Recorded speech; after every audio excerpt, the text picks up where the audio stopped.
All right. Welcome to another edition of Sabbath Lounge. This is Matt And Jake here. We're coming to you with another Torah portion. What's this one, Jake? This is week 29's Acharei Moat. After death. Right. It sounds better when you say it. Yeah, it's easier for sure. So we appreciate you stopping by, and we have a whole series of these where we try to do the Torah portions each week. And some of them, it's taken us a little while to get this done, and some of them are from last year, and some of them are from this year. But we appreciate giving us a like, comment, share it with someone. Right. And so this is just our high-level view. Go read it yourselves. This is Leviticus 16 through 18.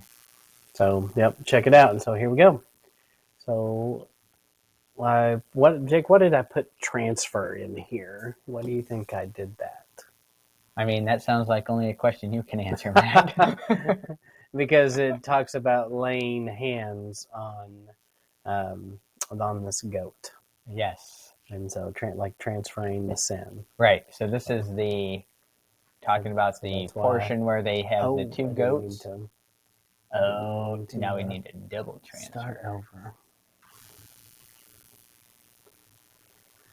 So, and then in Leviticus 16:29, it talks about this lasting ordinance. Would you read this and tell us what is this lasting ordinance that he's talking about? This is to be a lasting ordinance for you. On the 10th day of the 7th month, you must deny yourselves and not do any work, whether native-born or a foreigner residing among you. Now, and I see in most translations, this will say, this is to be an ordinance for you forever.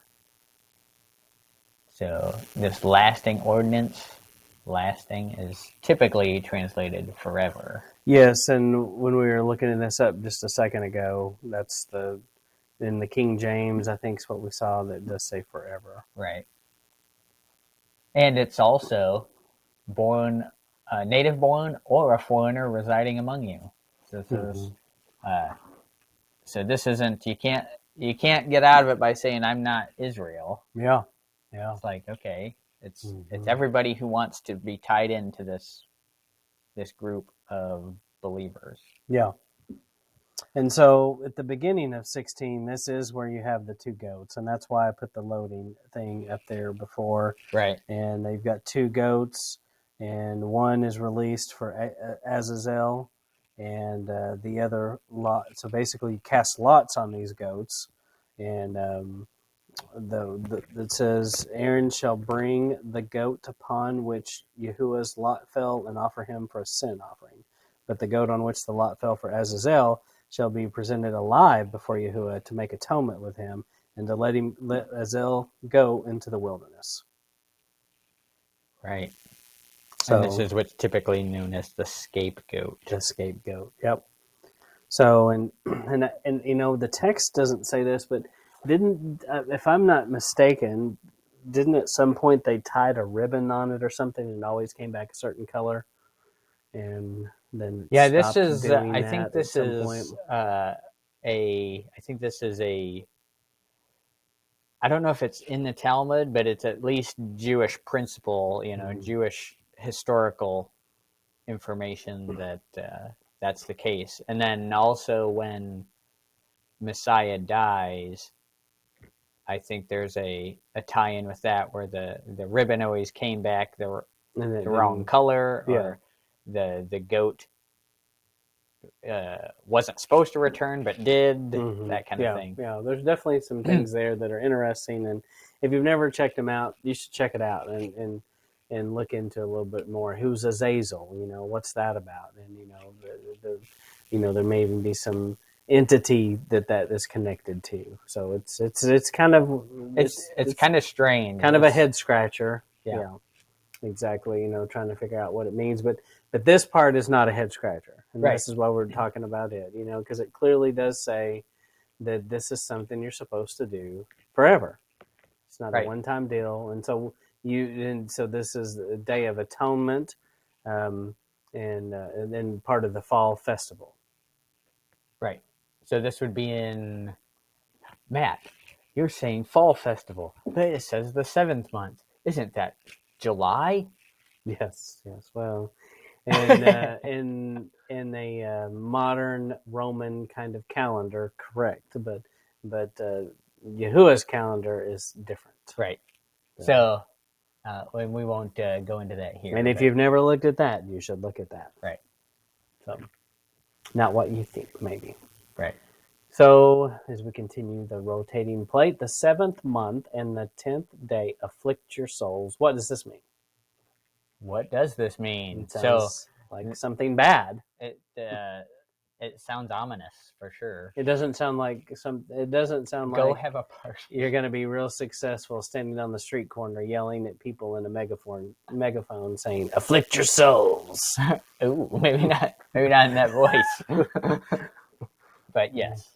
People are just going to line up. Right. How do we do this? I'm aching to do that. So when you look it up in like a blue letter Bible, this is what pulls up in the blue letter. And, basically look at all these, you see humble a bunch. It's mentioned several times there. And, this idea of humbling and afflicting. And some people say, I think the most common thing is to believe that this is about fasting.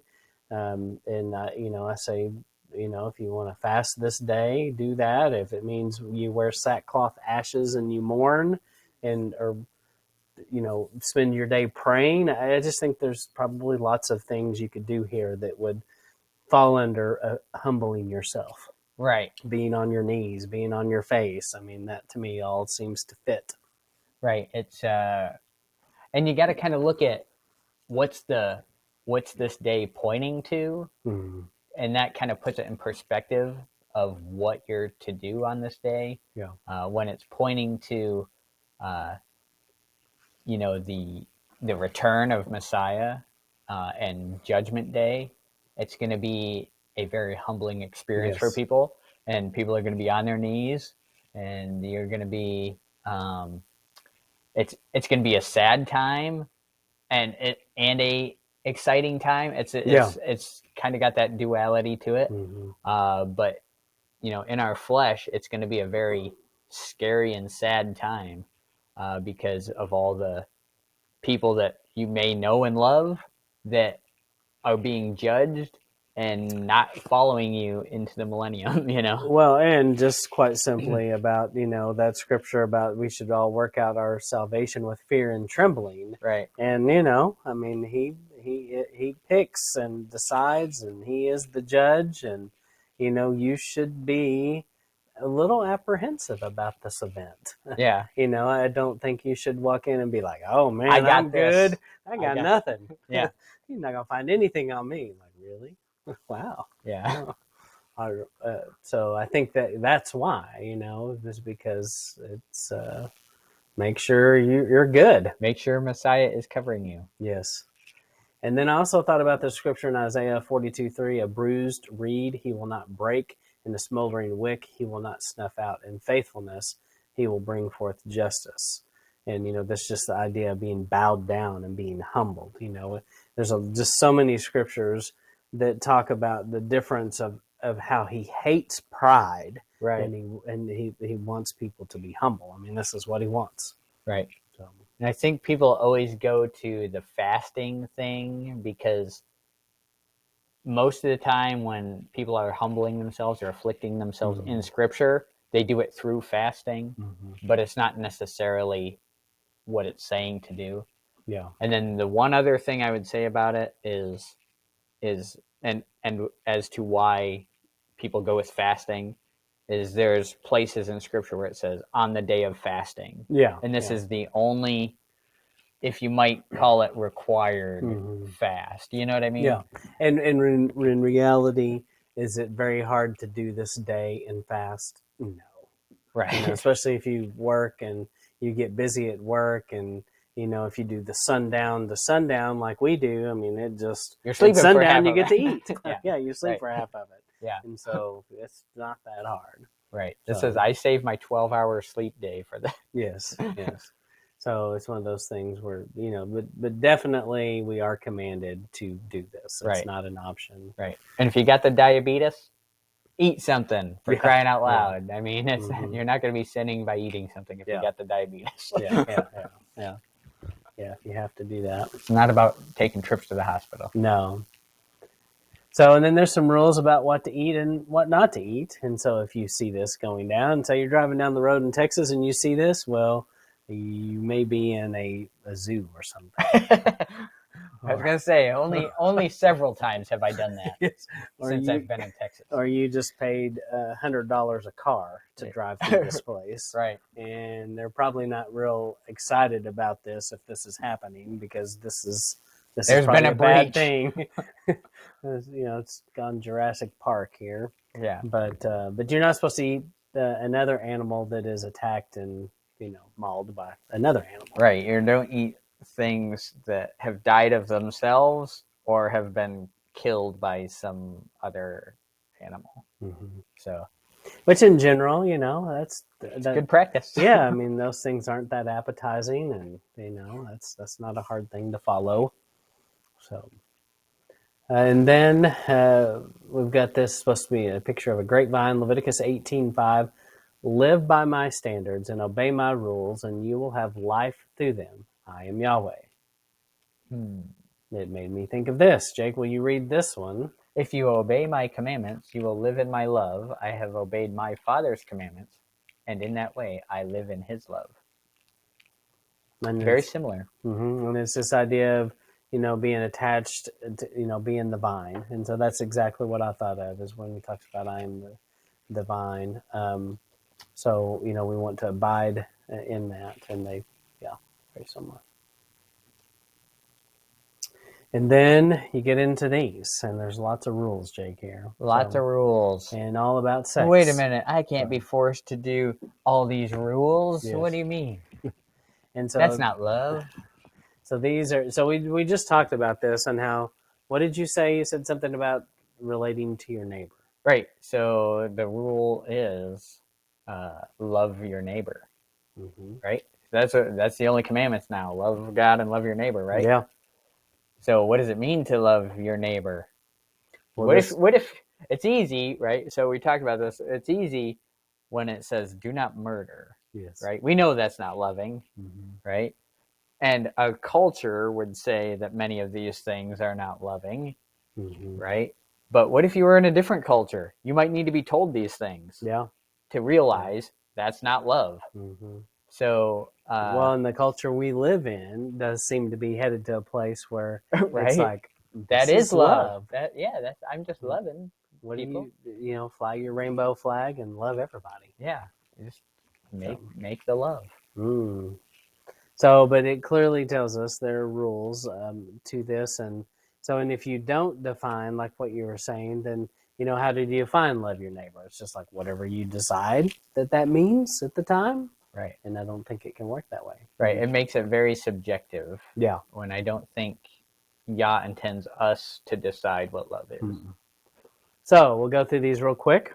So he said, don't have sex with your mom and dad. Or your sister. Or your aunt and uncle. Or your daughter or son-in-law. Or your brother or sister's wife, unless your sibling is dead. Hunter Biden store style. Or with your wife's sister, unless your brother-in-law died and she needs kids. No sex with the grandchildren. Or the neighbor's wife. No same sex. You're not allowed to say that. Stay away from the animals. Yes. And then it even talks about abortions here, about passing your children through the fire of Moloch. And it's kind of interesting. He says all this up here, and it's kind of like, oh, and also, by the way, if you've messed around doing all these other things, you can't get rid of this problem and do this child sacrifice. Right. But everyone today, look at what's happening with our world. When you say no abortions, and people just lose their mind. Well, you don't care about reproductive health. You don't care about women. Yes. Reproductive rights. No, we just don't want you murdering another person. Yes. Yeah. That's right. And so many times the people that are doing this, they have not followed, not necessarily these rules, but they haven't been following Yah's rules in general. Yeah. And the deal is you can't murder your way out of an inconvenience. No. You're not allowed to do that. No. So this kid spitting his food out. Jake, why do we have this here? Because the land will spit them out if they don't follow the rules. That's what Yah says. Anyway. Very sobering. And this is also this section, you start getting into Moses being very prophetic, and he's saying things like this because, and then Moses at the time may not even understand it fully, but Yahuwah knew that, these This guys was going to happen. They're going to get spit out of the land. Right. So, and they do. But he told them up front, look, that's what's going to happen. So, week 29 has everything from the goat and laying hands on the goat to just all kinds of stuff here. The land spitting you out. Yeah. So, but once again, we say don't take our word for it. Read Leviticus 16 through 18. Anything else, Jake? Yeah, just read through it and find out what Yah wants from us. That's right. That's in how terms of loving our neighbor and loving him. Exactly. All right. Well, thank you for tuning in. And this is Matt and Jake signing off.